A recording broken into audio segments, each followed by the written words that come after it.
বাংলাদেশের বিবৃতিটা নিয়ে বেশ আলোচনা হচ্ছে ফরেন মিনিস্টার, এটা সরকার বলছে এটা ব্যালেন্সিং ডিপ্লোমেসি, আপনার কাছে কি মনে হয়? আমি মনে করি এই সময় বিবৃতি দেওয়ারই কোনো প্রয়োজন ছিল না। এই বিবৃতিতে কার কি যায় আসে? কেউ কি আপনাদের বিবৃতি চেয়েছে?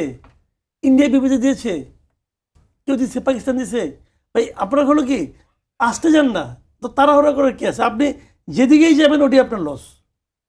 আপনি এমন একটা অবস্থায় আমরা আছি, যেদিকে যাবেন ওদিকে লস। আপনি বলেন না আমি আমেরিকার পক্ষে বিবৃতি সবাই দিচ্ছে আমি দেবো, তাহলে দেশের জনগণের কাছে আপনি ছোট হয়ে যাবেন। তো পাবলিকের যে পাবলিকের যে সাপোর্টটা, এটার প্রয়োজন নেই আপনার। আপনি যদি কালকে ইলেকশনে ফেল করেন, আমেরিকা এসে আপনাকে পাস করে দিব। কিন্তু অন্য গতকালকে খেয়াল করেছেন কিনা যে মিছিল হচ্ছে এরকম যে ইরানে হামলা করে বিএনপি জবাব চাই, মানে এগুলো অনেকটা হাস্যকর ব্যাপার। এগুলো হাস্যকর, সবই হাস্যকর।